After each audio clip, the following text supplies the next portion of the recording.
Good morning. My name is Natalie Cooper, and I am the Market Manager of Oncology Support Services. I'm joined today with Ellie, one of our social workers, Hannah, our registered dietitian, and Jason, our financial navigator. We are here today to answer questions to help you understand why our support services are so important for patients. I may be a little biased, but I think our support services are one of the primary reasons that our cancer centers stand out here at CHI St. Joseph Health. So before we get started, our team members are going to provide a brief overview of their role, and then we'll sort of dive into other roles that are not represented in person today. Hi, I'm Ellie Cook. I'm the social worker at our Blazer Parkway location. Martha Keys is the social worker at our Baba Link location. As social workers, our primary responsibility is to help connect patients and family with resources, with financial resources, maybe transportation and lodging. And we're also responsible for support groups. I'm responsible for our Rosy Ring Ladies support group. I'm Hannah Newsom, and I am a registered dietitian and a board certified dietitian in oncology nutrition. And I work with our patients to get them through treatment so they can maintain a good nutritional status. And I also work with our patients once they have completed cancer treatment for optimal nutrition. Hello, my name is Jason Spalding, and I'm the financial navigator for the Cancer Center. It's a newer position that was brought in about a couple of years ago to meet the needs of our patients. Our director, Greg Bollinger, had a direct vision with this program, and with that, he brought in outside sources to help develop the financial navigator role, especially number one, to put our patients first, and number two, to find all the resources that are out there to help both our patients and our hospital. I work with all areas of our support team to help our patients and to navigate them in whatever needs they may have. When you first come into our cancer center, my job is to run your insurance to see what type of coverage you have.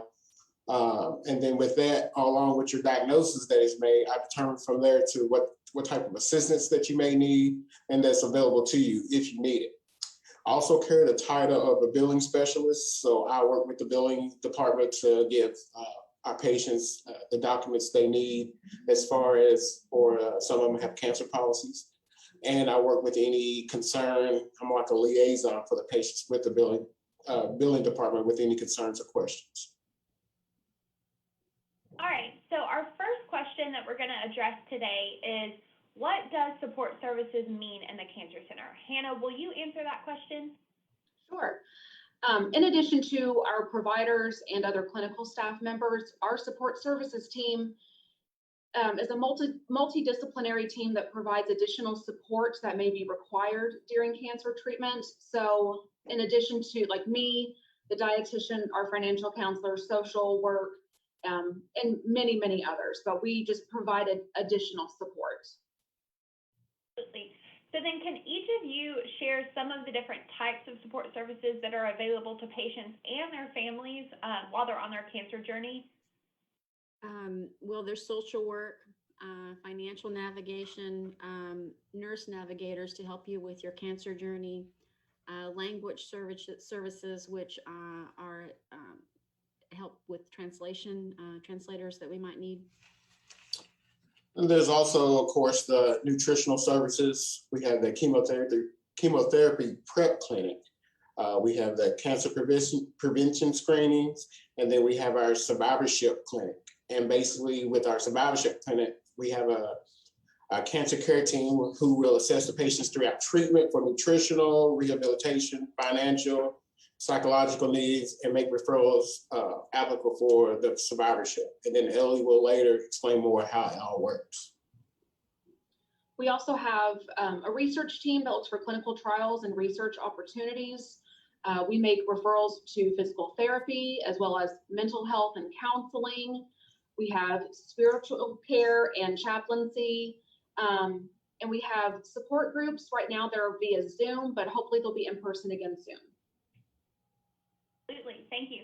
And then Ellie, would you mind explaining a little bit more about what our survivorship program looks like? Sure. Survivorship in cancer is talking about the health and well-being of a cancer patient from diagnosis to basically end of their life. This includes answering patients' and families' questions and concerns about their physical, emotional, and financial changes that might occur. After a patient has completed their treatment, they're scheduled a survivorship visit. And during that visit, they're given a care plan. And the care plan is actually a summary of their cancer journey. They're also given information in this visit about support groups, maybe nutritional tips, and information that they might need for screenings in the future should their cancer reoccur.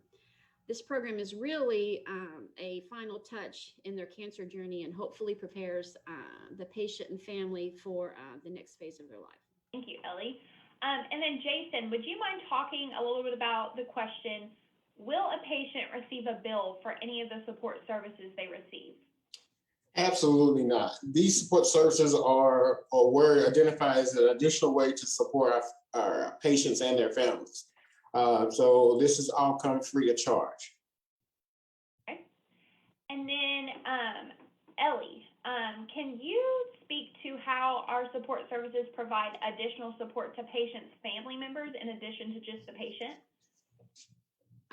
We help families much the same way we help patients.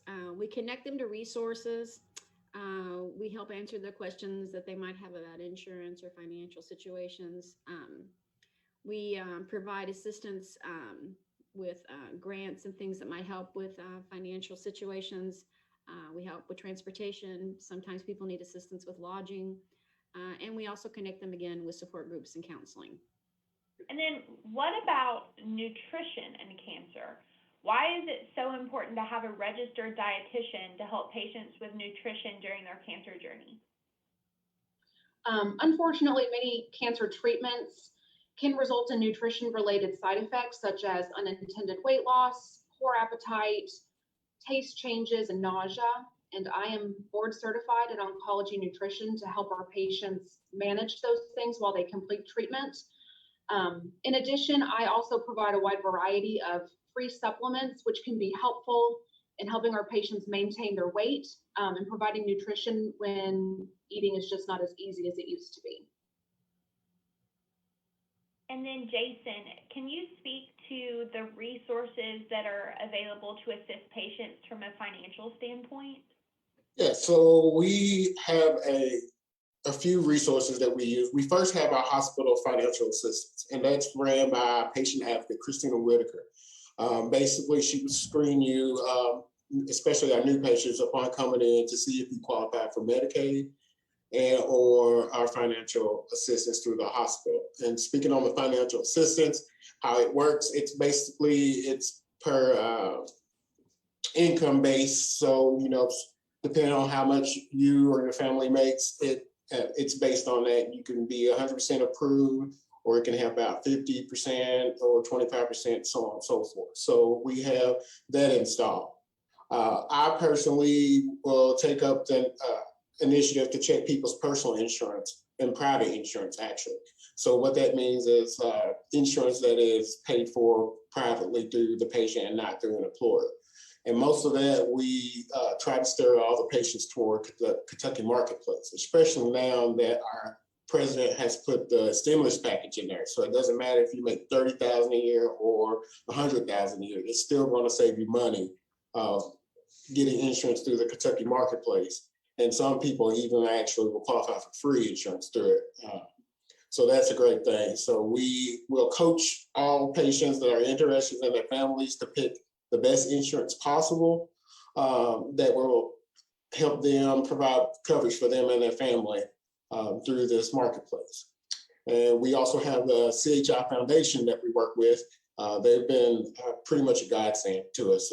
They help us, like Ellie said earlier, with assistance with lodging, transportation. They also help patients pay for copays, such as on their scanning services or anything that a patient possibly will need. They have grants and funding to help us, and they encourage us to reach out all the time. So we use them quite a lot. So one of the other ones is pharmaceutical copay assistance. That's the ones that for our patients who have chemo. So our pharmaceuticals have programs to assist our patients. Some, not all, but we have a lot of resources to work around, but they pretty much pay for the drug itself for the patients that qualify for this. So that helps out a lot. And then one of the last things we look at is our cancer grants that is shared all over the world. It's diagnosed specific. So let's say pancreas cancer or pancreatic cancer. We look on there and try to find grants. I get alerts on my phone and through email when one comes open, and we try to jump on the computer and sign a patient up if we have some available for those, because like again, it's shared across the world, so those go quick. Thank you. So then, Ellie, would you mind talking a little bit more about support groups, and are the support groups open to the community? Yeah, our support groups are open to the community. We encourage everyone to participate that would like to. We have several. I'm responsible, as I mentioned earlier, for our Rosy Ring support group. It's a ladies group that meets every Tuesday at 11 a.m. We have speakers sometimes. Sometimes we just talk. That's every Tuesday at 11. We've been meeting by Zoom, but hopefully we'll be meeting in person sometime soon. We also have a prostate support group that meets the third Thursday of every month at 6:30. It's also by Zoom, and again, we're hoping to start doing some in person as well. There are two other support groups that are available through our London location by Zoom. There's a caregiver support group that's Tuesday at 3, and a patient support group that's Thursday at 3, again, through our London location. Thank you. All right, and then it looks like we're down to our last question, and I'm actually going to jump in and answer this question, and that is, how can patients connect with someone at the Cancer Center?